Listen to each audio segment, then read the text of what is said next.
Last हमने जो किया था इसको, वो हमने किया था गार्जियन तक, जितना मुझे याद है।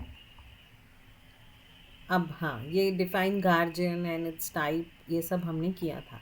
अब उसके बाद आता है गार्जियन। हमने देखा था कि guardian can be natural guardian, जो किसी के फादर मदर, या फादर मदर नहीं है तो मदर के फादर या फादर के मदर, जो भी ग्रैंड पेरेंट्स हैं वो हो सकते हैं। और अगर कोई minor girl in case married है तो उसका हस्बैंड उसका गार्जियन हो सकता है। और उसके अलावा सेकंड गार्जियन हो सकते हैं जो टेस्टामेंटरी गार्जियन जिसको बोलते हैं, मतलब विल के हिसाब से जो गार्जियन है, विल के हिसाब से जो प्रॉपर्टी का केयर कर रहे हैं। जब तक वो इंसान जो है वो मेजर नहीं हो जाता तब तक उस प्रॉपर्टी की कस्टडी और संभालने का और उस बच्चे को संभालने का उसका गार्जियन जो होता है एज पर विल, वो टेस्टामेंटरी गार्जियन होता है। उसके बाद हमने देखा था कि कोई एक ऐसा भी गार्जियन होता है जो कोर्ट स्पेसिफिकली अपॉइंट करती है, जिसे बोलते हैं सर्टिफाइड गार्जियन। ये हो सकता है उसका कोई रिलेटिव ना भी हो, लेकिन फिर भी वो गार्जियन होता है बिकॉज वो उसके लिए संभालता है चीज़ों को। वो उसके लिए उस कोर्ट के सर्टिफिक ऑथोराइज होने की वजह से उसको ये काम करना पड़ता है। हो सकता है वो उसका रिलेटिव ना हो। दूसरा होता है कि de facto guardian. De is no, मतलब जो फैक्ट नहीं है, एक्चुअली में नहीं है, but still he is taking the care of the minor's property. बट वो प्रॉपर्टी को डिस्पोज नहीं कर सकता, कुछ भी उसके पास पावर्स नहीं है। अदरवाइज भी कोई भी गार्जियन प्रॉपर्टी को डिस्पोज नहीं कर सकता है, बट डी फैक्टो गार्जियन के पास कोई अलग से पावर भी नहीं है। और ये जो है वो किसी को अथॉरिटी किसी ने दी नहीं है, कोई लीगल अथॉरिटी नहीं है। That person is doing it by his own ways. और डिसक्वालिफिकेशन ऑफ गार्जियन क्या है? कोई भी इन जो भी हमने 4 टाइप्स देखे, तो इन चारों टाइप्स में ये गार्जियन जो है वो गार्जियन कब डिसक्वालीफाई होगा? जब नॉट फिट फॉर वेलफेयर, अगर वो माइनर का वेलफेयर नहीं देख रहा है, माइनर के साथ ही कुछ गलत कर रहा है, वो साउंड माइंड का नहीं है, उसका कुछ अलग ही इंटरेस्ट है, और वो जो है वो इमोरल है, मॉरली सही नहीं है, एंड उसके साथ साथ वो अब्यूसिव है। अगर वो गलत है, उसके कैरेक्टर, उसका बिहेवियर गलत है, तो ऐसे केसेस में जो है वो जो भी कोई गार्जियन अपॉइंटेड होगा, अगर कोर्ट भी अपॉइंट कर रही होगी तो भी वो डिसक्वालीफाई हो जाएगा। वॉट नेक्स्ट क्वेश्चन है, what forms of protection and support can a victim seek under domestic violence act? अब डोमेस्टिक वायलेंस की जो कैटेगरी है, ये सिर्फ हिंदू लॉ के लिए नहीं है, ये जनरली है protection of women from domestic violence act 2005, but since it is related to women and since it is also applicable to Hindu women, इसीलिए यहाँ पे ये दिया हुआ है the protection of women from domestic violence act. तो ये बोल सकते हैं कि ह्यूमन राइट्स का भी टॉपिक बोल सकते हैं इसको। तो PWDVA उसको बोलते हैं। ये जो है वो एक्ट 2005 में पास हुआ है। ये सोशल वेलफेयर के लिए बनाया है and it is prepared to give the remedy मतलब सॉल्यूशंस, रास्ते, answers, to give the remedial, मतलब एक सॉल्यूशन देने के लिए। Legislation enacted to provide effective protection to women against occurring within the family. अब वायलेंस जो किसी भी वुमेन के साथ बाहर, घर के बाहर भी हो सकता है और घर के अंदर भी हो सकता है। घर के बाहर वायलेंस है तो उसके लिए तो भारतीय न्याय संहिता है, सब कायदे बने हुए हैं। बट अगर किसी वुमेन के साथ घर के अंदर ही वायलेंस हो रहा है, तो विद इन द फैमिली अगर किसी वुमेन के साथ वायलेंस हो रहा है तो उसको जो प्रोटेक्शन मिलता है वो PWDVA के तहत मिलता है। The act recognizes domestic violence as a violation of human rights. तो ये एक्ट इस चीज़ को रिकॉग्नाइज करती है कि डोमेस्टिक वायलेंस जो है वो ह्यूमन राइट का वायलेशन है। ये इंसान का हक है कि वो अच्छे से रहे। अगर उसके साथ वायलेंस हो रहा है मतलब उसके डोमेस्टिक राइट्स का वायलेशन हो रहा है। And provides civil remedies to ensure protection, residence, maintenance, medical aid and legal assistance to aggrieved women. तो क्या देता है वो? अग्रीव्ड वुमेन, अग्रीव्ड मतलब जो कंप्लेन कर रही है, जिसके साथ गलत हुआ है, जिसके साथ अन्याय हुआ है, तो उस वुमेन को लीगल असिस्टेंट देने के लिए, मेडिकल हेल्प देने के लिए, मेंटेनेंस देने के लिए, रेसिडेंस देने के लिए, प्रोटेक्शन देने के लिए, और ये सारी चीज़ें उसको मिलनी चाहिए। मतलब ये कोई एक्ट या गवर्नमेंट उसको मेंटेनेंस नहीं देगी, गवर्नमेंट उसको रेसिडेंस नहीं देगी, बट गवर्नमेंट ये देखेगी कि उसका जो रेसिडेंस है वहाँ पे उसके साथ डोमेस्टिक वायलेंस ना हो, और डोमेस्टिक वायलेंस करने वालों के ऊपर जो है वो केस हो, डोमेस्टिक वायलेंस करने वालों को सज़ा मिले, सो दैट वायलेंसेस जो है, डोमेस्टिक वायलेंसेस जो है वो कम हो। तो एग्रीव्ड पर्सन कौन होगा इसमें? पहले तो ये एक्ट किस पे अप्लाई होता है? घर में जो भी फीमेल्स हैं सब पे अप्लाई होता है। वो वाइफ हो सकती है, मदर हो सकती है, सिस्टर, डॉटर, विडोज़ और लिव इन पार्टनर्स। अगर वो इनमें से कोई नहीं है लेकिन लिव इन रिलेशनशिप में है, लिव इन रिलेशनशिप भी इंडिया में जो है वो लीगल है। ज़रूरी नहीं है कि मैरिज के बाद ही लड़का और लड़की साथ में रह सकते हैं, लिव इन रिलेशनशिप में भी रह सकते हैं। तो लिव इन में भी अगर किसी फीमेल के साथ डोमेस्टिक वायलेंस हो रहा है तो उसके पास भी ये पावर है, ये एक्ट उसके लिए भी है।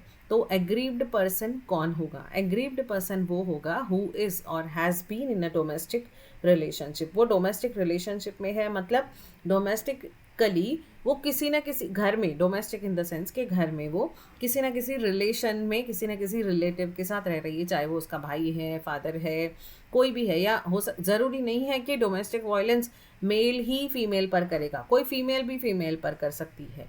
तो वो किसी तरह के भी डोमेस्टिक रिलेशनशिप में है, वो बहन है, बहू है, बेटी है, होमसो एवर, वो विडो है, कोई भी है, वो वाइफ है, लिव इन रिलेशनशिप में है, and alleges to have been subjected to domestic violence। एक तो वो डोमेस्टिक रिलेशनशिप के हिसाब से रह रही है, और दूसरा वो जो है वो डोमेस्टिक वायलेंस उसके साथ हो रहा है। अब फॉर एग्जांपल अगर कोई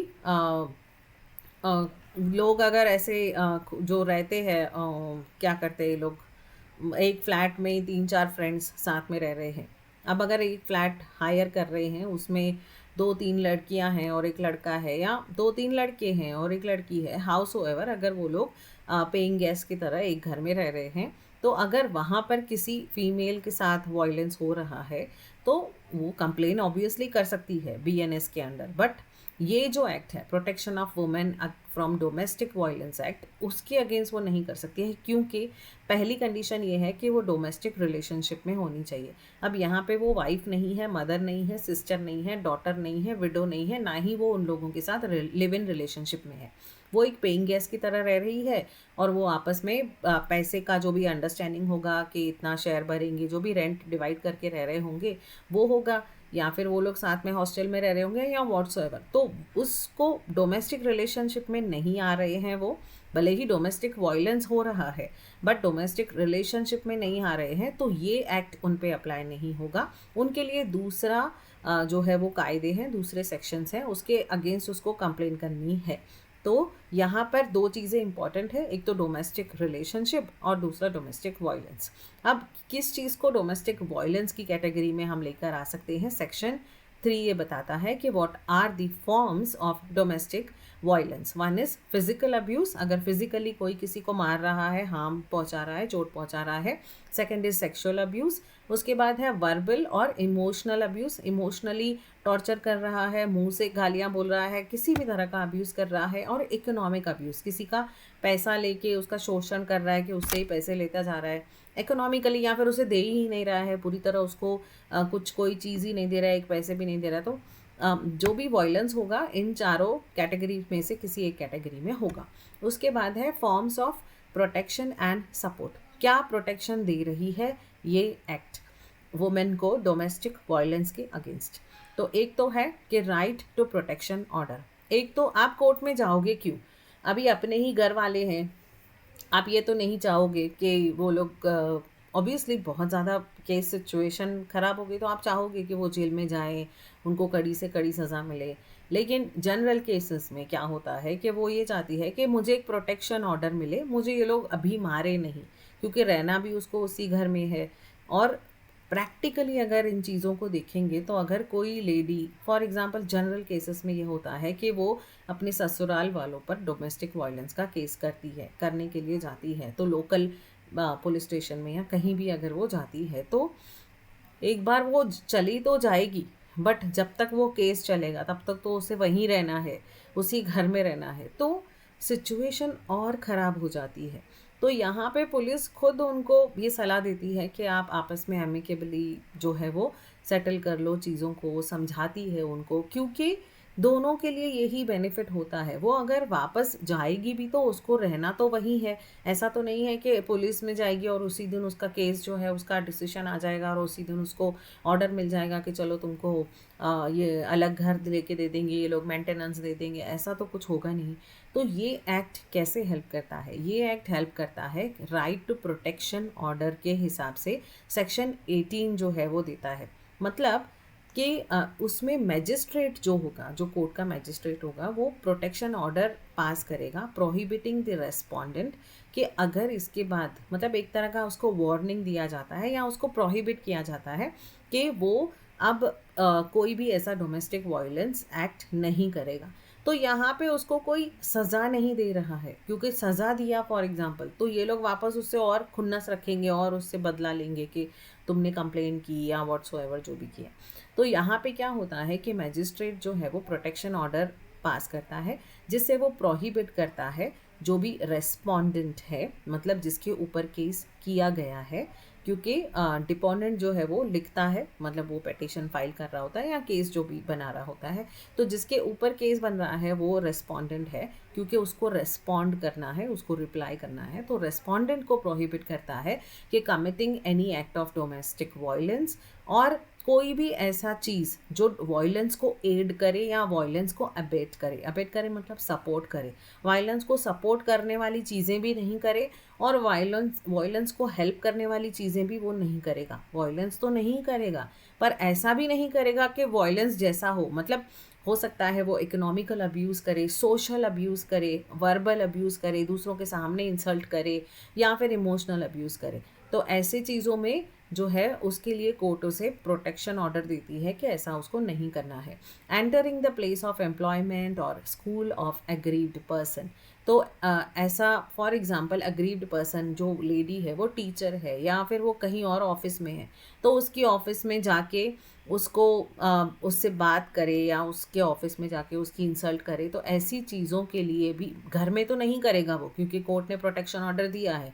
तो वो कोर्ट जो है वो मैजिस्ट्रेट जो है वो ऐसा ऑर्डर पास करते हैं कि ना सिर्फ उसको घर में अब्यूज़ ना करे, उसके अलावा वो अगर कहीं जॉब कर रही है, कहीं जा रही है, तो वहाँ पर भी उसको जो है वो अब्यूज़ ना हो। उसकी जो प्लेस ऑफ ऑफिस है या वो स्कूल में अगर पढ़ा रही है, तो वहाँ पर भी जाके उसको कोई भी तरह का इंसल्ट या कोई भी तरह का अब्यूज़ ना करे। और उसके साथ communicating with the aggrieved person, उसके साथ कम्युनिकेट करे। मतलब कोर्ट ये बोलेगी कि आप लोग, ऐसा नहीं है कि भाई पूरा आप लोग आपस में रिलेशन ही ख़त्म कर लो, तो फिर वो तो पर्पस सॉल्व नहीं होगा। और एलिनेटिंग एसेट्स ऑफ प्रॉपर्टी, कभी कभी कोर्ट ऐसा भी दे सकती है प्रोटेक्शन ऑर्डर के अंडर कि उनको एसेट्स या प्रॉपर्टी जो होंगे वो एलिनेट करके दे सकती है कि इतना प्रॉपर्टी जो है वो इसको दे देंगे, तो वो सॉल्व करने की कोशिश करती है। कॉजिंग वायलेंस टू रिलेटिव्स और हेल्पर्स ऑफ अग्रीव्ड वुमेन, तो सिर्फ अग्रीव्ड वुमेन को ही वायलेंस से नहीं बचाना है। हो सकता है उसके अभी वो कोर्ट ने ऑर्डर दे दिया, प्रोटेक्शन ऑर्डर दे दिया कि तुम इसको अभी अपनी जो भी वाइफ है या बहू है या जो भी है उसको जो है वो वायलेंस नहीं कर सकते हो, लेकिन अब वो जाके उसकी मदर या उसकी बहन या उसके भाई पे वायलेंस कर रहा है, तो उसके रिलेटिव्स को या उसको जो हेल्प कर रहा है उसके ऊपर भी वायलेंस नहीं करना है। तो पर्पस क्या है जो right to protection order section 18 दे रहा है? उसका पर्पस यही है कि फ्यूचर में वायलेंस ना हो। उसका पर्पस ये नहीं है कि उसने वायलेंस किया तो उसको सज़ा दो। इस सेक्शन 18 का जो प्रोटेक्शन का ऑर्डर है उसका पर्पस ये है कि आगे से ऐसा ना हो और वो जो भी अग्रीव्ड वुमेन है उसे प्रोटेक्शन मिले, तो सेफ्टी हो, उसके लिए एक पीस का रास्ता हो। नेक्स्ट हो सकता है राइट टू रेसिडेंस ऑर्डर। यहाँ पे कोर्ट जो है वो रेसिडेंस से रिलेटेड ऑर्डर पास करती है कि उस अग्रीव्ड वुमेन को कहाँ रहना चाहिए। हो सकता है कोर्ट बोल सकती है कि घर का इतना पोर्शन इसको दे दो क्योंकि साथ में रहना तो इम्पॉसिबल है, इतना ज़्यादा वायलेंस है। या हो सकता है कोर्ट बोल सकती है कि इसको एक अलग से जगह लेके दे दो या अलग से एक फ्लैट दे दो जिसका रेंट तुम्हें भरना होगा, बिकॉज तुम्हारी वजह से वायलेंस हुआ है तो वो तुम्हारे साथ नहीं रह सकती है। तो या फिर कोर्ट कुछ और रेसिडेंस से रिलेटेड कि वो वुमेन जो है जिसके साथ डोमेस्टिक वायलेंस हुआ है तो वो कहाँ रहेगी। अगर रेसिडेंस उसका शिफ्ट हो रहा है या रेसिडेंस के बारे में बात हुई है तो that is residence order section 19 के अंडर ये आता है। Every women has a right to reside in the shared household irrespective of the ownership. तो वुमेन की अगर ओनरशिप नहीं भी है तो भी उसके पास वो हक है कि वो उस घर में रहेगी। अब घर उसके हस्बैंड का है तो इसका मतलब ये नहीं कि उसका हस्बैंड बोलेगा कि घर तो मेरा है, मेरे नाम पे है तो तुम निकलो। तो हर वुमेन के पास हक है कि वो शेयर्ड हाउस होल्ड में रहेगी, चाहे वो वुमेन मैरिड है या अनमैरिड है। तो हर घर में 5 लोग 10 लोग भी रहते हैं, हर एक के नाम पे तो घर होता नहीं है, घर तो किसी एक या दो के ही नाम पे होगा। तो उसी तरह वुमेन का भी हक है कि वो उस घर में रहे इर्रेस्पेक्टिव ऑफ दी ओनरशिप, चाहे उसकी ओनरशिप है या नहीं है। अब रेसिडेंस ऑर्डर्स कौन से टाइप के हो सकते हैं। कोर्ट क्या कर सकती है, एक तो ये कर सकती है कि restrain respondent from disposing the women. अगर वायलेंस इस तरह का है कि वो उसको घर से निकालने की धमकी दे रहा है और उसे मारता है, यह उसका हस्बैंड हो सकता है, भाई हो सकता है, फादर हो सकता है, कोई भी, या उसकी सास हो सकती है, उसकी माँ हो सकती है, कोई भी हो सकता है। इट्स नॉट अबाउट ओनली के मेल्स ही होंगे। तो कोई भी जो होगा तो कोर्ट क्या बोलेगी रेस्पोंडेंट को कि तुम उसे डिस्पोज नहीं कर सकते हो, मतलब तुम उसे घर से नहीं निकाल सकते हो। तो एक तरह का ये ऑर्डर हो गया, ये रेसिडेंस रिलेटेड है। मतलब यहाँ पे कोर्ट उसे हक दे रही है कि यहाँ तुम्हारे नाम पे भले ही घर नहीं है बट तुम्हें कोई भी तुम्हारे घर से निकाल नहीं सकता है। तो इस तरह के ऑर्डर को बोलेंगे राइट ऑफ रेसिडेंस ऑर्डर। दूसरा कोर्ट ये बोल सकती है कि direct respondent to remove himself from the shared household. तो कोर्ट ये भी बोल सकती है कि जो भी वायलेंस कर रहा है कि तुम ही यहाँ से निकल जाओ, भाई ये तो यहीं रहेगी इसी घर में, तुम इस घर से चले जाओ और कहीं और रहो। तो दोनों सिचुएशंस हो सकती है। या फिर वो वुमेन को बोल सकती है कि कोर्ट ऐसा ऑर्डर दे सकती है कि उस वुमेन को उस घर से नहीं निकाला जाएगा, वो वहीं रहेगी। और दूसरा ये भी हो सकता है कि जो भी वायलेंस कर रहा है या कर रहे हैं, एक से ज़्यादा लोग हैं तो उनको बोल सकती है कोर्ट कि आप लोग यहाँ से निकलो बट ये तो यहीं रहेगी। या फिर एक अल्टरनेटिव अकोमोडेशन की बात हो सकती है कि इसको अलग से घर लेके दे दो, उसका रेंट तुम लोग भरो। या फिर हो सकता है वो खुद बोले कि मैं रेंट खुद भर लूँगी लेकिन मुझे अलग घर चाहिए। तो अल्टरनेटिव अकोमोडेशन का भी प्रोविज़न हो सकता है इसमें। और या तो फिर ये भी हो सकता है कि order for payment of rent, कि अगर वो अलग से रह रही है तो उसका रेंट आप पे करो। इसका सिग्निफिकेंस क्या है, जो कोई किसी को घर से निकाल देता है वो उस चीज़ का प्रिवेंशन होगा। होमलेसनेस जो है वो नहीं रहेगी, प्रिवेंट्स होमलेसनेस। उसके अलावा जो फंडामेंटल राइट्स हैं कि फूड है, क्लोथिंग है, शेल्टर है, तो उसमें से शेल्टर जो है वो फंडामेंटल राइट है, तो ये इस चीज़ को सिक्योर करता है। प्लस डिग्निटी भी, डिग्निटी के साथ रहना भी फंडामेंटल राइट है।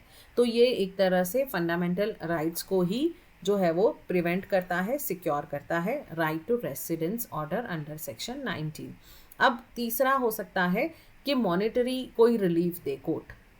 अगर डोमेस्टिक वायलेंस किसी के साथ हुआ है तो एक तो पहले तो कोर्ट या तो ये बोलेगी कि आपके साथ कोर्ट एक तरह का ऑर्डर पास करेगी कि अभी वायलेंस नहीं होगा आपके साथ, या उनको बोलेगी कि अभी से वायलेंस किया तो देखना, को एक तरह का प्रोहिबिशन कि नहीं करना है तुमको।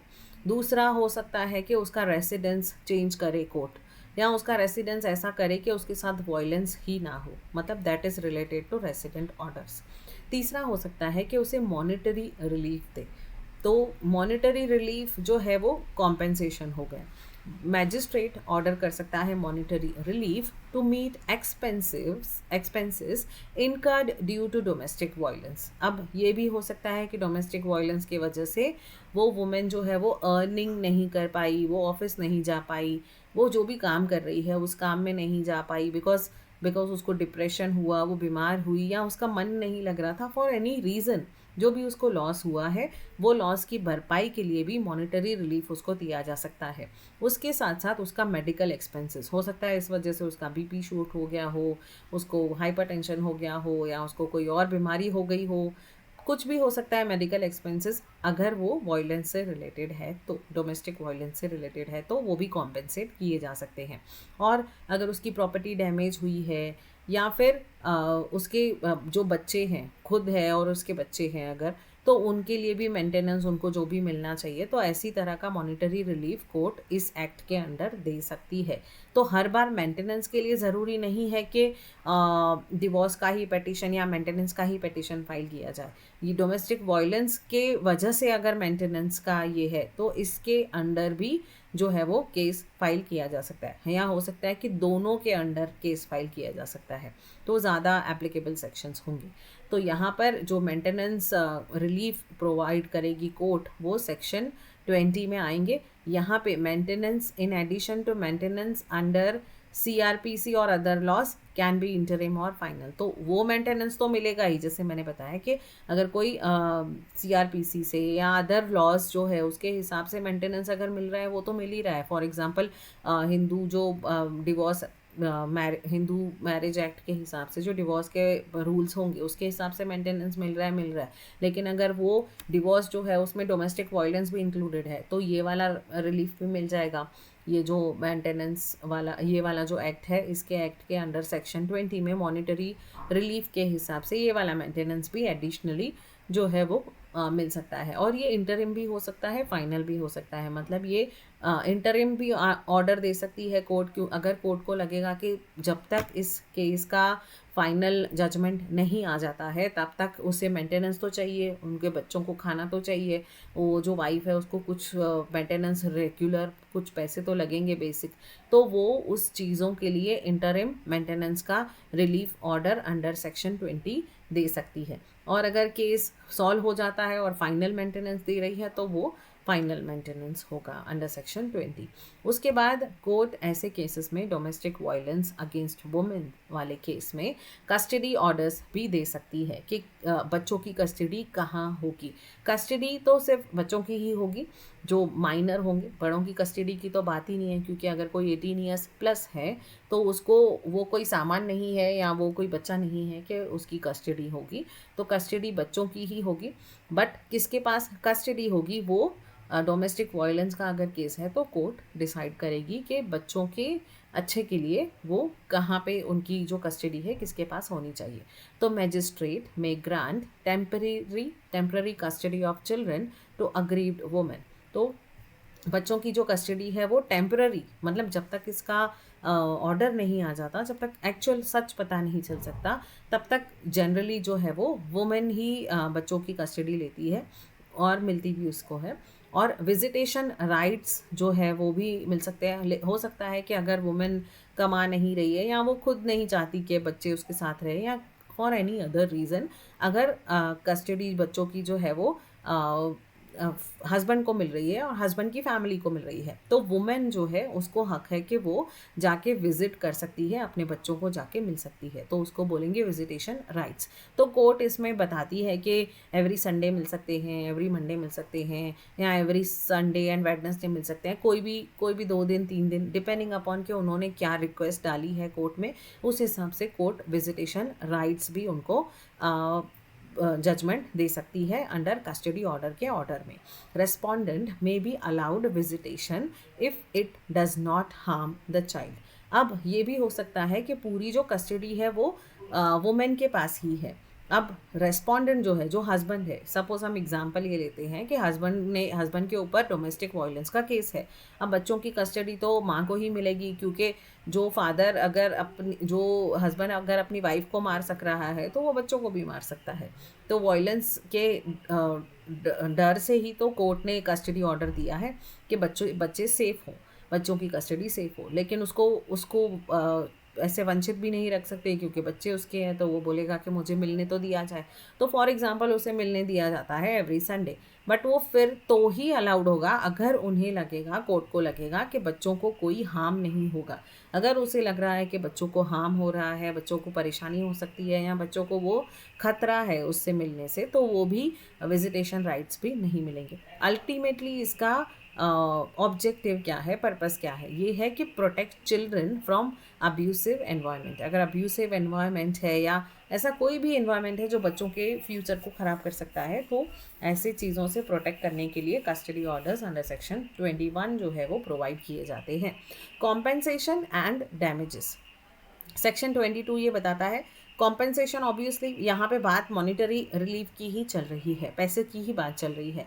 तो कोर्ट किस चीज़ का कॉम्पेंसेशन देगी? ये एक तरह का ये होगा कि डोमेस्टिक वायलेंस हुआ है तो सिर्फ डोमेस्टिक वायलेंस नहीं हुआ है, उसके साथ साथ उसका मेंटल टॉर्चर भी हुआ है, उसका शांति डिस्टर्ब हुई है, उसको डिस्ट्रेस हुआ है, इमोशनल उसको डिप्रेशन हुआ है, उसको एनजाइटी हुई है, तो फिजिकल इंजरीज तो हुई है, मेंटल इंजरीज भी हुई है। तो इसीलिए कोर्ट जो है वो कॉम्पेंसेशन का भी रेस्पोंडेंट को ऑर्डर कर सकती है कि तुम्हें इतना कॉम्पेंसेट करना पड़ेगा क्योंकि तुमने इसकी वॉयलेंस की वजह से लाइफ ख़राब की है। हो सकता है वॉयलेंस से खरोच कम आई हो, लेकिन मेंटली जो उसको पीड़ा हुई है तो उसका कॉम्पेंसेशन, उसका नेचर ये है कि कॉम्पेंसेटरी एंड रिस्टोर करना, उसको वापस से लेकर आना कि कम से कम उसको थोड़ा रिलीफ हो। रिकॉग्नाइजेस इमोशनल सफरिंग, मेन ये जो कॉम्पेंसेशन एंड डैमेजेस का सेक्शन है वो इमोशनल सफरिंग को रिकॉग्नाइज कर रहा है। भले ही देखने में उसका कुछ नुकसान नहीं हुआ है, चलो डोमेस्टिक वायलेंस हुआ, लेकिन देखने में कि तुम्हारा क्या खर्चा हुआ, बोलेंगे कोर्ट कि तुम्हारा क्या नुकसान हुआ, कुछ भी तो नहीं हुआ। तुम तो जॉब पे भी नहीं जाती हो, तो तुम तो ऑफिस भी नहीं जाती हो, तुम्हारा तो सैलरी भी डिडक्ट नहीं हुआ, तो कुछ भी नहीं हुआ, तो फिर क्यों तुम्हें चाहिए? तो ऐसे केसेस में कोर्ट जो है इमोशनल सफरिंग को रिकॉग्नाइज करके जो इमोशनली उसको सफरिंग हुई है उसका कॉम्पेंसेशन दिलाती है। Right to assistance of protection officer, अब कोर्ट ने ऑर्डर तो दे दिया, लेकिन अब सही में वो मेंटेनेंस दे रहा है या नहीं, सही में वो उसको वॉयलेंस अभी भी कर रहा है या नहीं कर रहा है, अभी भी उसको फिजिकल इंजरीज है या नहीं है, अभी भी वो प्रॉपर चल रहा है या नहीं है, तो इन सब चीज़ों के लिए असिस्टेंस ऑफ प्रोटेक्शन ऑफिसर दिया जाता है। तो प्रोटेक्शन ऑफिसर का रोल इसमें ये है कि वो विक्टिम को असिस्ट करता है अगर फिर भी उसे लग रहा है कि कंप्लेंट फाइल करनी है। और अब जो प्रोटेक्शन ऑफिसर होता है अंडर सेक्शन 8 एंड 9, वो पर्टिकुलरली इस एक्ट के अंदर ऑफिसर्स बिठाए गए हैं जो ज़्यादातर पुलिस स्टेशन में तो होते ही हैं और गवर्नमेंट हॉस्पिटल्स में भी होते हैं। तो वो जो है वो डोमेस्टिक इंसिडेंट रिपोर्ट पहले तो लिखते हैं, उनसे बात करते हैं, उनको कंप्लेन फाइल कराने में हेल्प करते हैं और उनको मेडिकल हेल्प अगर लग रही होती है, सबसे पहले तो मेडिकल हेल्प की ज़रूरत होती है, चाहे वो फिजिकल इंजरी हो या मेंटल इंजरी हो, और उसकी शेल्टर की अरेंजमेंट की जाती है। उसको लीगल हेल्प अगर चाहिए, अगर उनको लीगल एड सर्विसेज भी दी जाती है। उसके अलावा कोर्ट का ऑर्डर्स का कंप्लाइंसेस भी, अगर क्या करना है क्या नहीं करना है, वो सब असिस्टेंस उनको दिया जाता है। तो दैट इज़ प्रोटेक्शन ऑफिसर का असिस्टेंस भी मिलना, ये भी हक है एक अग्रीव्ड वुमेन का जिसके ऊपर डोमेस्टिक वायलेंस हुआ है। उसके बाद है राइट टू मेडिकल एड, तो ना सिर्फ ये बल्कि मेडिकल उसको सपोर्ट, ऑब्वियसली गवर्नमेंट हॉस्पिटल में जो मेडिकल असिस्टेंस मिलना चाहिए, फ्री ऑफ कॉस्ट उसको मेडिकल फैसिलिटी मिलनी चाहिए, और मेडिकल रिपोर्ट जो होगी वो मजिस्ट्रेट के पास जाएगी, क्योंकि जो भी डोमेस्टिक वायलेंस हुआ है उसके साथ उसका जो है वो रिपोर्ट मजिस्ट्रेट के पास जाना चाहिए। Right to shelter home section 6 में आता है। शेल्टर होम ये टेम्पररी अकोमोडेशन होता है। फॉर एग्जांपल किसी के साथ बहुत वायलेंस हुआ है तो उसको वापस तुरंत उसी घर में नहीं भेज सकते हैं, और उसको जेल में भी नहीं रख सकते, उसने तो कोई गुनाह किया नहीं है, लेकिन उसको उसके घर पे भी नहीं भेज सकते हैं। वो जाएगी कहाँ? घर पे भेजेंगे तो और ही नुकसान हो सकता है उसकी जान को भी खतरा हो। तो ऐसे केस में टेम्पररी अकोमोडेशन उनको दिया जाता है, और no refusal allowed upon request by protection officer. तो प्रोटेक्शन ऑफिसर ने बोला है अगर कि किसी को यहाँ रखना है शेल्टर होम में, तो उनको कोई मना नहीं कर सकता है, और वहाँ पर उस वुमेन को शेल्टर होम में टेम्पररी अकोमोडेशन दिया जाता है जब तक उनका प्रॉपर जो है वो रेसिडेंस वाला ऑर्डर पास ना हो। Right to legal free legal aid, जो लीगल एड सर्विसेज होती है, मतलब जो एडवोकेट्स फ्री में सर्विस देते हैं लोगों को, जो गवर्नमेंट ने ही बनाया है लीगल एड सर्विसेज, तो ये बहुत अच्छी चीज़ है जो लीगल सर्विसेज मिलती है जो लोग अफोर्ड नहीं कर सकते हैं। तो विक्टिम एंटाइटल, इसमें भी विक्टिम जो है वो फ्री लीगल सर्विसेज अगर उसे चाहिए तो वो अवेल कर सकती है। अगर उसके पास पैसे हैं फिर भी अगर वो चाहे कि वो लीगल सर्विस को अवेल करना है तो वो कर सकती है, और उसे असिस्टेंस मिलता है थ्रू लीगल सर्विसेज अथॉरिटीज़, जो लीगल सर्विसेज अथॉरिटीज़ होती हैं उनसे असिस्टेंस मिलता है। उसके बाद आता है right to interim and ex parte orders. तो हो सकता है सम केसेस में कोर्ट को इंटरिम ऑर्डर देना पड़ता है। मतलब अभी तक केस सॉल्व नहीं हुआ है, लेकिन फिर भी बीच में उन्हें कोर्ट को लगता है कि मेंटेनेंस ऑर्डर देना चाहिए, कम से कम इसको खाने पीने के लिए तो खर्चा मिलना चाहिए, कम से कम इसको घर मिलना चाहिए, अलग से घर में रहे वो, कम से कम इसका वो जो उसका हस्बैंड है वो ऑफिस में आके उसको अब्यूज़ ना करे, तो ये ऑर्डर देना चाहिए। तो कहीं भी ऐसा अभी जजमेंट नहीं आया है, कभी केस चल रहा है, तो ऐसे केस में अगर जो बीच में इंटरिम ऑर्डर दे रही है तो वो इंटरिम ऑर्डर होगा। और ये कब ग्रांटेड होता है? ऑब्वियसली जब प्रोसीडिंग पेंडिंग है, अभी कंप्लीट नहीं हुई है, when the proceedings are pending, तब इंटरिम ऑर्डर इशू होता है। एक्स पार्टे ऑर्डर्स कब होगा? जब passed without a notice to respondent in urgent cases. बहुत अर्जेंट केस है, देखिए एक एक होता है फाइनल ऑर्डर, जो पूरा केस ख़त्म होने के बाद फाइनल ऑर्डर जो मिलेगा, जजमेंट होगा, वो फाइनल ऑर्डर होगा। अब केस चल रहा है, बीच में है, लेकिन कोर्ट को लगता है कि बहुत सारी चीज़ें ज़रूरी है और प्रिसीडिंग अभी चल रही है, तो तब ऐसे केस में अगर कोर्ट को लगे या ना लगे, लेकिन अगर जो वुमेन है जिसके साथ डोमेस्टिक वायलेंस हुआ है, वो अगर कोर्ट को रिक्वेस्ट करेगी कि इंटरिम ऑर्डर मुझे मिलना चाहिए, मेरे पास खाने के लिए नहीं है, मेंटेनेंस मिलना चाहिए, या फिर कोई और चीज़ के लिए अगर उसे ऐसा लग रहा है, तो वो इंटरिम ऑर्डर के लिए कोर्ट को बोल सकती है। तब ऐसे कोर्ट इंटरिम ऑर्डर इशू कर सकती है। एक और ऑर्डर होता है जो एक्स पार्टे ऑर्डर होता है, मतलब उसे पता ही नहीं है अभी तक कि उसके खिलाफ किसी ने कंप्लेन लिखी है, और तब कोर्ट को लग रहा है कि order issue, immediately order issue करना चाहिए, क्योंकि हो सकता है किसी की जान को खतरा हो, वायलेंस इतना ज़्यादा डीप हो, ऐसा कुछ भी हो सकता है ऐसी सिचुएशन में, जहाँ पे यूजुअली होता क्या है, अगर मैंने किसी के खिलाफ कंप्लेन लिखी तो पहले तो उसको नोटिस जाएगा कि आपके लिए जो है वो कंप्लेन आई है, आप इसके बारे में आपको क्या एक्सप्लेनेशन देनी है, आपकी क्या राय है, आपकी क्या, आपको अपने पक्ष में क्या बोलना है, आपको खुद को कैसे डिफेंड करना है, शो कॉज नोटिस, तो वो आप दे दो, तो ये होगा नोटिस। लेकिन नोटिस उसके पास पहुंचेगा, उसमें भी 10 दिन लगेंगे, 5 दिन लगेंगे, 3 दिन तो लगेंगे ही।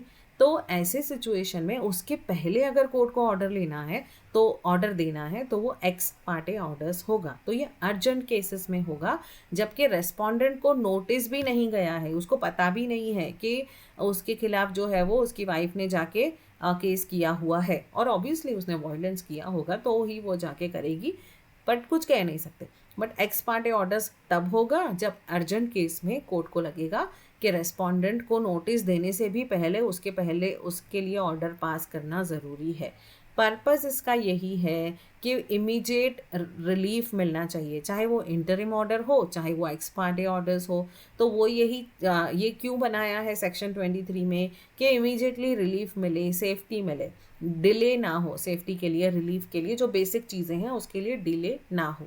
अब right to file complaint through multiple modes, ये भी है कि ज़रूरी नहीं है कि जाके पुलिस स्टेशन में ही कंप्लेन फाइल करनी है। तो कंप्लेन जो फाइल करनी है वो एग्रीव्ड वुमेन जो है वो खुद फाइल कर सकती है, उसके बिहाफ पे प्रोटेक्शन ऑफिसर फाइल कर सकता है, या कोई और पर्सन उसके बिहाफ पे फाइल कर सकता है, पुलिस ऑफिसर भी उसके बिहाफ पे फाइल कर सकता है, या फिर कोई सर्विस प्रोवाइडर जो ये सर्विस दे रहा है। फॉर एग्जांपल वो ये सर्विस दे रहा है कि कोई वुमेन के लिए शेल्टर है या ऐसी कोई जगह है, तो कोई भी सर्विस प्रोवाइडर, कोई पुलिस ऑफिसर, कोई उसके बिहाफ पे कोई पर्सन, प्रोटेक्शन ऑफिसर, या एग्रीव्ड वुमेन खुद ऑफ कोर्स। तो इनमें से कोई भी, मल्टीपल मोड्स हैं, ज़रूरी नहीं है कि उसको खुद ही जाके अपने डोमेस्टिक वायलेंस की कंप्लेन करनी है।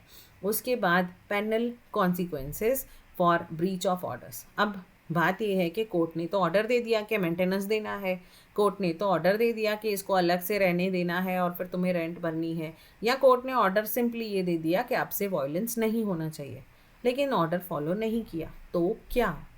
तो ये breach of protection order is a cognisable, मतलब को आपको वारंट भी नहीं मिलेगा, डायरेक्ट आके आपको अरेस्ट किया जाएगा अगर आपने ऐसे ऑर्डर्स को फॉलो नहीं किया, तो मतलब ऐसे ऑर्डर्स को ब्रीच किया, तोड़ा, अगर आपको कोर्ट ने नॉन वायलेंस, जो डोमेस्टिक वायलेंस एक्ट के अंडर आपको कोर्ट ने ऑर्डर दिया है कि आपके लिए ऑर्डर है कि अभी से इसको कोई भी वायलेंस इसके ऊपर नहीं होना चाहिए, फिर भी आपने कोर्ट के ऑर्डर को ध्यान नहीं दिया और आपने वायलेंस किया और पुलिस को पता चला, तो ये नॉन बेलेबल है और कॉग्निसेबल है।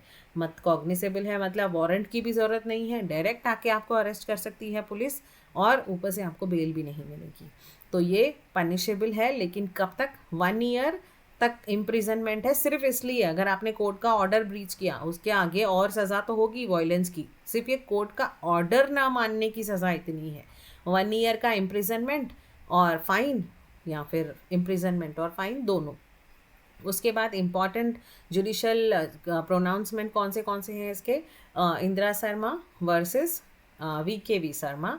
इसमें लिव इन रिलेशनशिप को भी, लिव इन रिलेशनशिप के वॉयलेंस को भी कवर किया गया था।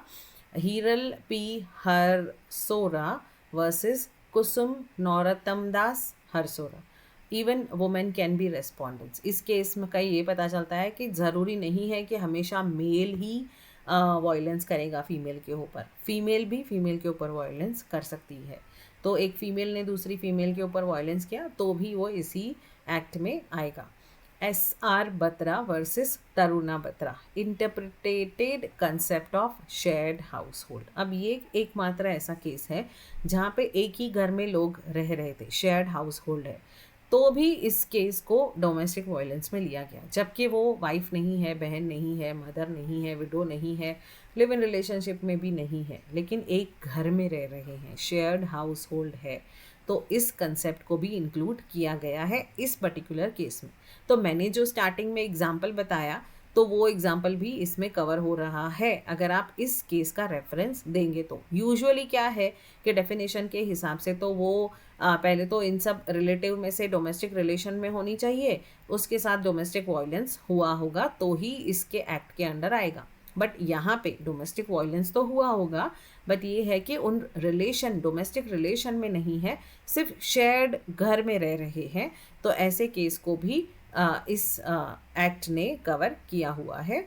ये फिर केस जो है उसका एग्जाम्पल है SR बत्रा वर्सेस तरुणा बत्रा। अब ऑब्जेक्ट क्या है? ऑब्वियसली वुमेन को डोमेस्टिक अब्यूज से बचाने के लिए, उसकी सोशल जस्टिस और उसकी डिग्निटी को बरकरार रखने के लिए, इकोनॉमिक और इमोशनल एक्सप्लॉयटेशन ना हो किसी भी वुमेन का, और कॉन्स्टिट्यूशनल राइट, ऑफ कोर्स ये सब कॉन्स्टिट्यूशनल राइट में ही दिया गया है। आर्टिकल 14 हो, 15 हो, या फंडामेंटल राइट्स की बातें हो, तो किसी को शान से रहना, डिग्निटी से रहना, उसके साथ वायलेंस ना हो, तो ये जो चीज़ें हैं वो फंडामेंटल राइट्स में कॉन्स्टिट्यूशनल राइट्स ही है। तो ये उसका ऑब्जेक्ट है बेसिकली। अब uniform civil code, uniform civil code बहुत सारे स्टेट्स ने लागू किया हुआ है, बट ये एक चीज़ ऐसी है यूनिफॉर्म सिविल कोड जो बहुत ज़्यादा डिबेटेबल टॉपिक है। तो डिबेटेबल टॉपिक इसलिए है कि कुछ चीज़ें इसमें बहुत अच्छे से कवर होती है, तो कहीं कहीं कुछ चीज़ें कवर नहीं हो पाती है, कहीं कहीं वो कॉन्स्टिट्यूशन के कुछ प्रोविजंस के खिलाफ हो जाता है। और अगर जनरली देखने जाएं तो यूनिफॉर्म सिविल कोड ऐसा भी लगता है कि ये सेम तरह का लॉ होगा, इंसान को वो इंसान की तरह देखेगा, सेक्युलरिज्म को ज़्यादा फॉलो करेगा, सेम लॉ होगा, चाहे वो हिंदू हो, मुस्लिम हो, पारसी हो, क्रिश्चियन हो, जैन हो, कोई भी रिलीजन का हो, सब रिलीजन के लिए अलग अलग फैमिली लॉ बनाने की ज़रूरत भी नहीं और हमें पढ़ने की भी ज़रूरत नहीं।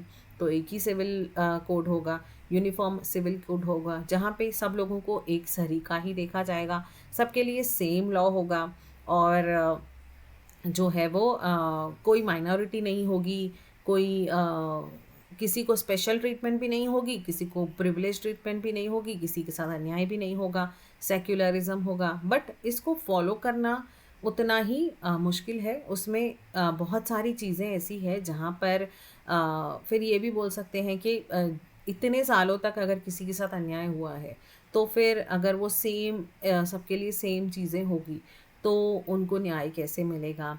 या फिर किसी के रिलीजियस सेंटिमेंट्स के साथ आप कैसे खेल सकते हो? अगर किसी रिलीजन में अलाउड है 4 मैरिजेस करना, तो आप कैसे ना बोल सकते हो? या कोई और चीज़ें भी, नॉट अबाउट ओनली मैरिज।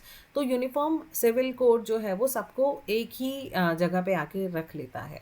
तो हमको क्वेश्चन ये है कि इसके एडवांटेजेस भी बताने हैं, इसके चैलेंजेस भी बताने हैं कि क्यों ये इम्प्लीमेंट नहीं हो पा रहा है पूरी तरह से, और क्यों इसकी बातें भी होती है।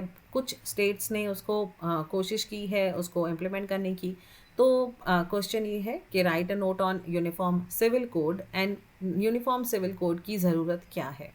Uniform civil code refers to idea of having one common set of civil laws. एक ही सिविल लॉ होगा सबके लिए, सारे सिटीजन्स के लिए, चाहे उसका कोई भी रिलीजन हो, चाहे वो मैरिज से रिलेटेड हो, डिवोर्स से रिलेटेड हो, मेंटेनेंस. ऐसा नहीं है कि इस रिलीजन का होगा तो इसको इतना मेंटेनेंस होगा, इस रिलीजन का होगा तो इसको मिलेगा, गर्ल को मिलेगा, इसमें गर्ल चाइल्ड को नहीं मिलेगा, इसमें वाइफ को इतना मिलेगा, 1/3 मिलेगा, इसमें वाइफ को हाफ मिलेगा. तो ये सब सक्सेशन, एडॉप्शन, गार्जियनशिप, ये सब सेम हो जाएगा अगर यूनिफॉर्म सिविल कोड होगा. तो हम सबको एक ही नज़र से देखेंगे. The concept of uniform civil code finds constitutional recognition under article 44. अब इंडियन कॉन्स्टिट्यूशन के आर्टिकल 44 तो ये कहते हैं, उसमें है ये कि कॉन्स्टिट्यूशनल रिकॉग्निशन इसको मिला हुआ है कि सबके लिए सेम लॉ होना चाहिए, which directs the state to endeavour to secure a uniform civil code for all citizens throughout the territory of India. तो इंडिया में जितने भी लोग हैं, इंडिया में जितने भी सिटीजन्स हैं, सबके लिए सेम लॉ होने चाहिए, सबके लिए common set of civil laws होने चाहिए. It's talking about civil laws, मतलब मैरिज से रिलेटेड, डिवोर्स से रिलेटेड, वसीयत से related, that is succession, maintenance से रिलेटेड, गार्जियनशिप या एडॉप्शन से रिलेटेड. आर्टिकल 44 अब हमने फर्स्ट सेकेंड सेमेस्टर में पढ़ा था, directive principle of state policies.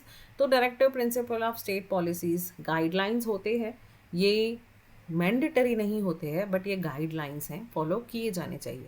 तो आर्टिकल 44 जो है वो गाइडलाइंस है. तो ये directive principle of state policies में यूनिफॉर्म सिविल कोड की बात की गई है, बट ये गाइडलाइंस है, ये कंपलसरी नहीं है. मतलब ये अगर आपने नहीं माने तो आप जो है वो उस जस्टिसिएबल नहीं है. मतलब कोर्ट के आप केस नहीं कर सकते हो कि ये गवर्नमेंट ने आपने यूनिफॉर्म सिविल कोड क्यों नहीं लगाया, आर्टिकल 44 में लिखा हुआ है. तो यही अगर ये चीज़ फंडामेंटल राइट्स होते और अगर उसको किसी ने एप्लीकेबल नहीं किया या फॉलो नहीं किया तो आप केस कर सकते हो. तो ये जो है ये गाइडलाइंस है, ये मैंडेटरी चीज़ें नहीं है और ना ही ये जस्टिसिएबल है. तो इसको ना फॉलो करने की सज़ा नहीं है, बट ये एक मॉरल वैल्यूज़ है, एथिकल वैल्यूज़ है, या एक अच्छी चीज़ें हैं जो एक देश को आगे बढ़ने के लिए चाहिए होती है. इसीलिए आर्टिकल 24 में भी दिया है कि states that the state shall endeavor to secure for citizens a uniform civil code. Non justiciable है बट फंडामेंटल इन गवर्नेंस. तो गवर्नेंस में ये फंडामेंटल है बट नॉन जस्टिसिएबल है. मतलब आप जो है वो इसके अगेंस्ट केस नहीं कर सकते हो. जो डायरेक्टिव प्रिंसिपल्स हैं उसके अगर किसी ने फॉलो नहीं किया तो उसके अगेंस्ट केस नहीं कर सकते हो, उसको बोलते हैं नॉन जस्टिसिएबल. लेकिन ये नेशनल इंटीग्रेशन की बात करता है, ये सोशल रिफॉर्म की बात करता है, ऑब्वियसली ये सेक्युलरिज्म की भी बात करता है, क्योंकि ये सबको एक ही नज़र से देख रहा है. तो meaning and scope of uniform civil code ये है कि सिंगल लॉ हो, सेक्युलर लॉ हो. मतलब ये लॉ ऐसा हो कि वो सबको एक ही नज़र से देख रहा है, रिलीजन, रेस, कास्ट कुछ भी नहीं देख रहा है, सबके लिए एक ही कानून होना चाहिए, एप्लीकेबल टू ऑल सिटीजन्स. तो ये रिप्लेस करेगा रिलीजन बेस्ड पर्सनल लॉस. अब कैसा है, हिंदू लॉ अलग है, मुस्लिम लॉ अलग है, क्रिश्चियन मैरिज एक्ट अलग है, पारसी मैरिज एक्ट अलग है. तो वो सब अलग अलग पढ़ने की ज़रूरत नहीं है, पढ़ने की बात नहीं है, अलग अलग होने की ही ज़रूरत नहीं है. तो वो उसको रिप्लेस करेगा अगर यूनिफॉर्म सिविल कोड होता है. तो इसका स्कोप ये है कि वो सिविल मैटर्स को कवर करेगा. क्रिमिनल मैटर्स की बात नहीं चल रही है, वो तो कवर कर रहा है भारतीय न्याय संहिता अच्छे से और सीआरपीसी भी कर रहा है. तो यहाँ पे मैरिज और डिवोर्स से रिलेटेड सबके लिए सेम कानून होगा. मेंटेनेंस एंड एलिमनी जो मिलती है, एलिमनी वाइफ को अगर किसी हस्बैंड ने डिवोर्स दे दिया तो उसको जो मेंटेनेंस मिलता है या वन टाइम एक अमाउंट मिल जाता है कि उसकी मेंटेनेंस के लिए, उसकी सेफ्टी के लिए, तो वो उसके लिए भी कानून सेम होगा. एडॉप्शन रिलेटेड रूल्स सेम होंगे, गार्जियनशिप रिलेटेड रूल्स सेम होंगे, सक्सेशन, वसीयत रिलेटेड, इनहेरिटेंस जो हर एक अलग अलग रिलीजन में अलग अलग है वो भी सेम हो जाएगा. तो ये यूनिफॉर्म सिविल कोड का स्कोप है. अब need for uniform civil code, क्या ज़रूरत क्या है. एक तो ये है कि gender justice and equality. Gender justice भी बड़ी बात है, क्योंकि कहीं कहीं ऐसा होता है कि फ़ीमेल्स को जो है हक नहीं होगा, ये इस चीज़ में ये हक नहीं होगा, फीमेल जो है वो विटनेस नहीं बन सकती है किसी केस में, या फीमेल जो है उसको वसीयत में हिस्सा नहीं मिलेगा। तो जेंडर जस्टिस तो होगा ही, साथ ही साथ इक्वालिटी भी होगी। तो many personal laws are discriminatory towards women, women के लिए डिस्क्रिमिनेशन है, इसीलिए ऐसे प्रैक्टिसेस को जो है वो unequal inheritance rights and arbitrary divorce practices, तो यूनिफॉर्म सिविल कोड जो है वो प्रमोट करता है आर्टिकल 14 और 15 को, जो बात करते हैं कि इक्वालिटी बिफोर लॉ और कोई भी डिस्क्रिमिनेशन नहीं होना चाहिए, कोई भी पार्शलिटी नहीं होनी चाहिए with respect to religion, with respect to gender, किसी भी तरह की रिलीजन, कास्ट, रेस, कलर या जेंडर, तो किसी भी तरह की ये नहीं होना चाहिए कि सबको सिमिलर जस्टिस मिलना चाहिए। तो ये यूनिफॉर्म सिविल कोड का एक सबसे इम्पॉर्टेंट मैटर, ये सबसे इम्पॉर्टेंट नीड ये है कि जेंडर जस्टिस एंड इक्वालिटी होगी। दूसरा होगा नेशनल इंटीग्रेशन एंड यूनिटी, एक ही लॉ होगा सबके लिए तो नेशनल यूनिटी भी और ज़्यादा बढ़ेगी।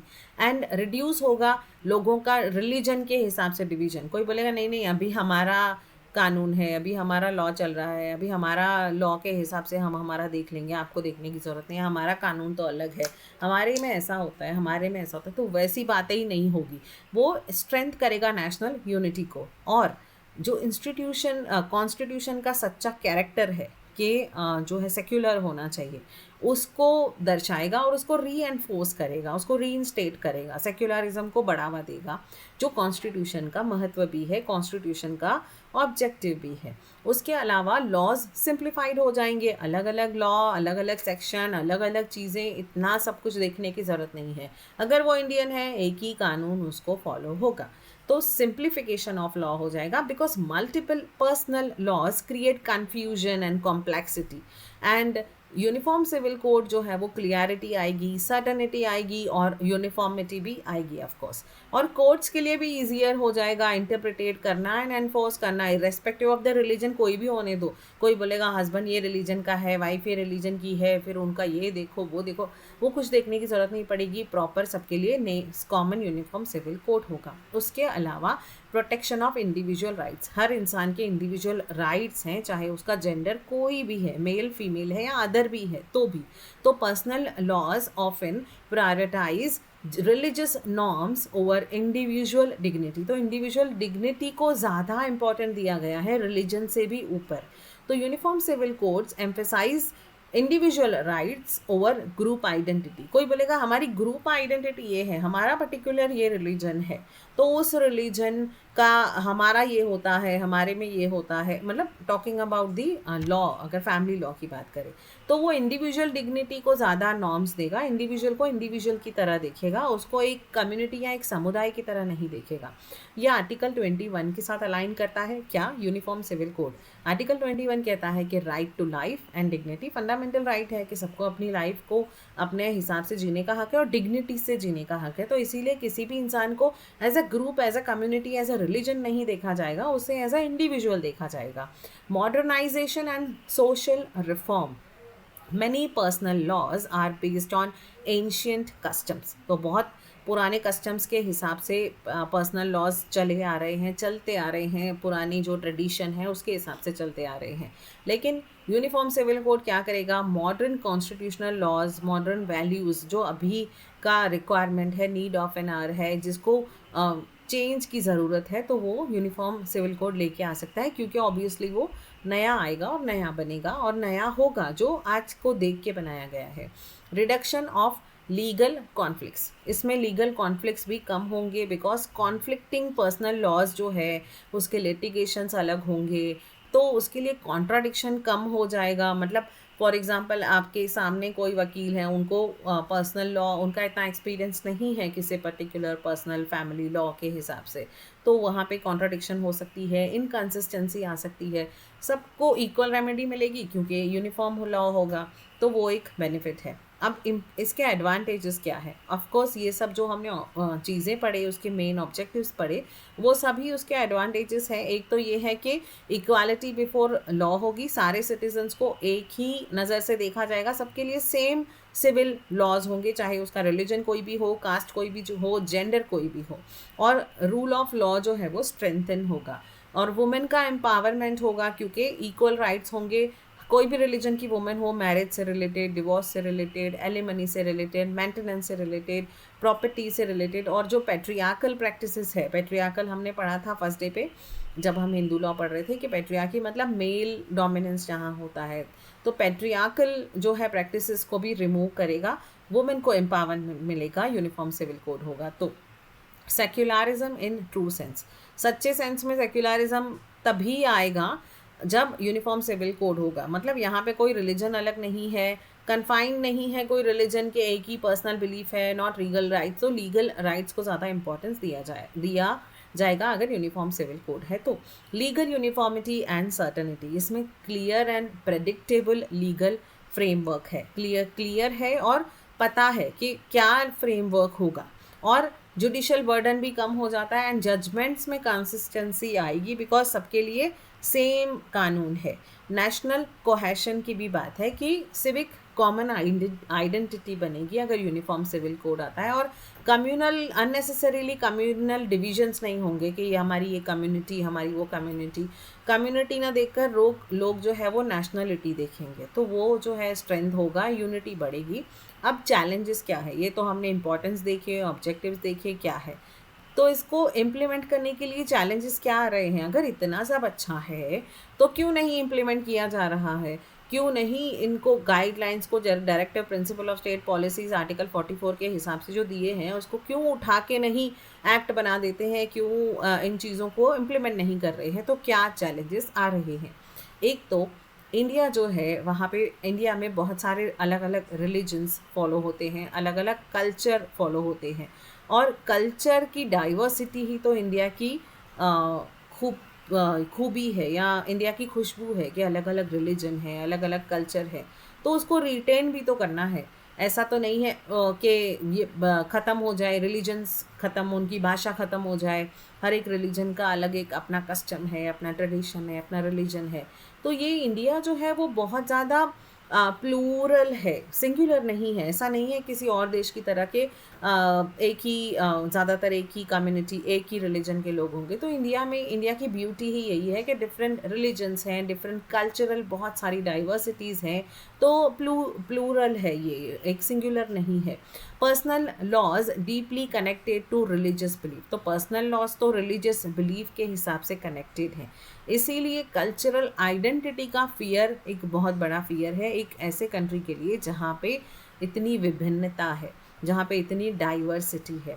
दूसरा ये हो सकता है कि conflict with freedom of religion. एक तरफ तो हमारा कॉन्स्टिट्यूशन ये भी कहता है कि रिलीजन का फ्रीडम होना चाहिए, फ्रीडम ऑफ रिलीजन है, हर इंसान को अपने रिलीजन फॉलो करने का फ्रीडम है। अगर हम यूनिफॉर्म सिविल कोड लेके आते हैं, इसका मतलब हम इनडायरेक्टली ये भी बोल रहे हैं उनको कि आप अपने रिलीजन को फॉलो मत करो, हमारे हिसाब से कायदा होगा, ये मैरिजेस ऐसी ही होगी, डिवोर्स का ऐसा ही होगा, आपका जो सक्सेशन है वो ऐसा ही होगा, आपकी जो वसीयत है वो ऐसे ही बटेगी। तो यहाँ पे एक तरह से कॉन्फ्लिक्ट हो जाएगा रिलीजन के फ्रीडम को। तो आर्टिकल 25 तो बताता है कि फ्रीडम ऑफ रिलीजन होना चाहिए, आर्टिकल 44 बोलता है यूनिफॉर्म सिविल कोड लेके आओ, तो दोनों के बीच में बैलेंस रखना मुश्किल हो जाता है। तो कम्युनिटीज़ को ये डर लगता है कि यूनिफॉर्म सिविल कोड जो है वो रिलीजियस प्रैक्टिस में टांग अड़ा सकता है, तो ये भी एक बहुत बड़ा चैलेंज है to implement uniform civil code. Lack of consensus, अब strong political and social opposition है, पॉलिटिकल अपोजिशन है, सोशल अपोजिशन भी है, और minority apprehensions of majoritarian bias, minority apprehend भी करनी पड़ती है, माइनॉरिटीज़ को भी संभालना है, और मेजॉरिटी है वो तो ऑलरेडी बाइस्ड है ही ऐसा लगता है। तो यूनिफॉर्म एग्रीमेंट नहीं है, कहीं पे माइनॉरिटी को आपने माइनॉरिटी के राइट्स चाहिए, कहीं पे मेजॉरिटी जो है जो बहुत ज़्यादा है वो बोलेंगे हम मेजॉरिटी है तो हमने क्या गुनाह किया है। तो कंसेंसस जो है वो जो है मतलब एक आपस में एग्रीमेंट नहीं है, आपस में ये बोलते हैं ना कि सेम लाइन ऑफ अंडरस्टैंडिंग नहीं है। उसके बाद प्रैक्टिकल डिफ़िकल्टीज भी है। Drafting a fair and acceptable code is complex, ये यूनिफॉर्म सिविल कोड बनाना कोई आसान काम नहीं है, उसको ड्राफ्ट करना, उसको एक्सेप्टेबल बनाना कि सब लोग उसे माने, ये कॉम्प्लेक्स चीज़ है, बहुत डिफ़िकल्ट चीज़ है। डाइवर्स कस्टम्स है, कौन से रिलीजन को मान के बनाएं, बेस किसको रखेंगे, किसको कहाँ से क्या उठाएं और कैसे बनाएं उसको कि वो सबके लिए एक्सेप्टेबल हो। तो इतने सारे कस्टम्स, इतने रिलीजन्स, इतनी कम्युनिटीज़, प्रैक्टिकल ये डिफ़िकल्ट है कि उसको ड्राफ्ट कैसे किया जाए। तो इम्प्लीमेंटिंग चैलेंजेस जो है वो एकदम ग्रास रूट लेवल पे है, एकदम नीचे की लेवल पे ये इम्प्लीमेंटेशन चैलेंजेस है। उसके बाद पॉलिटिकल इशू तो ये है ही, इसके बारे में कोई भी बात करेगा तो मुश्किल हो जाएगी। बहुत सारे डिबेट्स, बहुत सारे कमेंट्स, अगर कोई सोशल मीडिया पे इसके बारे में बात कर रहा है तो दोनों ही तरफ के कमेंट्स आने ही वाले हैं। वो एक तय है कि बहुत लोग इसके साइड भी होंगे, बहुत लोग इसके अपोज भी होंगे। तो ऑफन ये पॉलिटिकल इशू की तरह भी यूज़ किया जाता है। रिस्क ऑफ कम्युनल पोलराइजेशन का भी इसमें डर है, और सेंसिटिव है ये, इंक्लूसिव अप्रोच है ये। तो ये सारे जो है वो इसमें चैलेंजेस हैं अगर यूनिफॉर्म सिविल कोड को लेके भी आना है तो। और judicial reviews uniform civil code पे कौन से केसेस में इसका जिक्र किया गया है, तो that is Shah Bano case, जिसमें हाईलाइटेड नीड ऑफ, इसमें बताया था कि जेंडर जस्टिस के लिए यूनिफॉर्म सिविल कोड का होना चाहिए। ये बात, जजमेंट बहुत बड़े जजमेंट होते हैं, बहुत सारे पेजेस के होते हैं, ऐसा नहीं है कि एक दो पेज में ऑर्डर, एक दो लाइन में ऑर्डर होता है। ऑर्डर बहुत बड़ा होता है, जजमेंट बहुत बड़ा होता है। तो उसमें यूनिफॉर्म सिविल कोड का भी उल्लेख या जिक्र या वॉटेवर जो भी आप बोलिए वो किया गया था शाह बानो केस में। तो इसमें कि अगर वो यूनिफॉर्म सिविल कोड होता तो उस वुमेन को जो भी कुछ परेशानियां हुई होती तो वो नहीं होती अगर सबके लिए सेम मैरिज लॉज होते तो। फिर Sarla Mudgal versus Union of India के केस में भी सुप्रीम कोर्ट ने स्ट्रांगली एडवोकेट किया था, मतलब सपोर्ट किया था, एडवोकेटेड मतलब उसकी तरफ से बोला था, यूनिफॉर्म सिविल कोड के तरफ से बोला था सुप्रीम कोर्ट ने इस केस में। उसने पर्सनल लॉज का बहुत मिसयूज़ हो रहा है इस चीज़ में बात की थी। तो दैट्स ऑल फॉर टुडे।